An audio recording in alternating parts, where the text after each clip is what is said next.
required fields, and in this video I'm going to take the time to discuss some of my favorite metal albums of 2022. It was a good year, a very good year for metal. Lots of very strong albums came out, so I'm just going to discuss 10 albums that I would rank what's the best of 2022. I'm going to start off this video with Deathless, Unrelated Malevolence. How to start off a video of this album. Deathless is a death thrash band from Canada, from Alberta in particular. This is their second full-length release. Hacked to Death in 2019 was their first, and Unrelated Malevolence came out late last year, and it's a fantastic death thrash album. I discussed it in in a video where I discussed albums I've been listening to last year in late 2022. Great album. Get this album if you like the extreme metal sound. It's almost like I can compare it to Demolition Hammer. They even cover Skull Fracture Nightmare on this album, and either way, can't recommend this band enough. This is Schizophrenia, Recollections of the Insane. This album came out earlier in the year of 2022, and it's another great album. Definitely be sure to check out that one. And it's pretty much the extreme thrash metal mold with maybe a slight death metal influence. It's more thrash than death metal. Great stuff. Definitely get this one as well. And for the more traditional metal stylings, we got Riot City with Electric Elite. This is the second full-length album by this band, and it's following Burn the Night in 2019. That was one of my favorite albums of that year, and Electric Elite is one of my favorites of this year.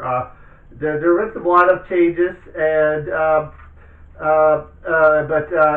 the album is, but the band still it sounds great. And my favorite track on it is the closing track, Severed Ties, an epic track which finishes off the album.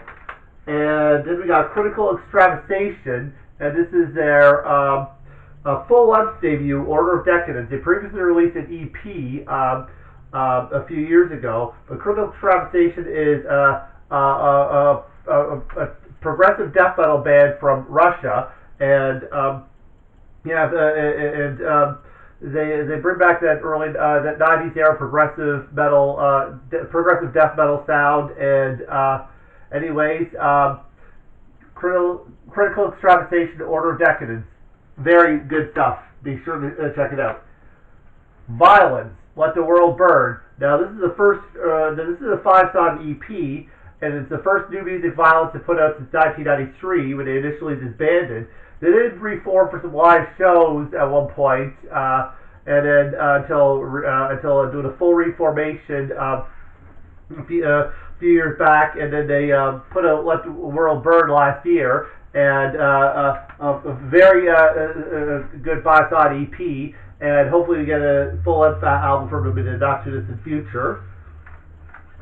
Then we got Suppression, The Sorrow of Soul Through Flesh. Now, this is a debut full-length release from this death metal band from Chile. This definitely has that Florida death metal sound to it, for sure. And I discussed this album in one of my What's Been Spinning videos last year. And very good debut. Definitely recommend checking it out. Then we got Leather. And this is her third. Leather is a vocalist for Chastain, and this is her third solo album. We Are the Chosen. Definitely very good stuff. Leather still has great pipes, and anyways, yes. So I'm a huge fan of Chastain, as you know, and Lever is a vocalist for that band, and she has released 3 solo albums: Shockwaves in 1989, one titled 2 in 2018, and this is her new one, We Are the Chosen. And I heard that Chastain have a new release coming out this year. Can't wait for that one. Then we got Megadeth, The Sick, the Dying, and the Dead. This album is a bit faster than some of the more recent Megadeth albums. Anyway, some of my favorite tracks on it would be We'll Be Back, which was the first track they leaked from it, and it's actually the closing track in the album.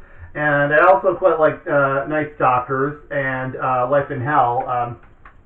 But yes, another strong album from Megadeth. Don't expect an album on par with Rust in Peace, but it's still a very good listen. And anyways, and then we have Miscreants, and this is their debut album, Convergence.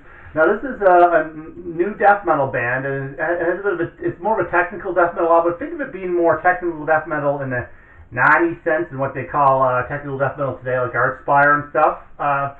Anyways, it's more common with Avius, although it has a slight thrash metal influence to it at times as well. Anyways, a strong debut. And Toxic, Desmorta. Now this is the first Toxic. This is a brand new Toxic full-length release. Anyways, I would say that it's about on par with Think This, although I still rank World Circus the best Toxic album overall. But still, this is another album that was worth checking out that I enjoyed in 2022.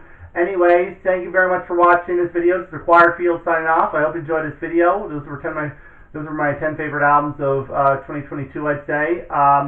Anyways, thank you very much for watching. Required Field signing off, and goodbye.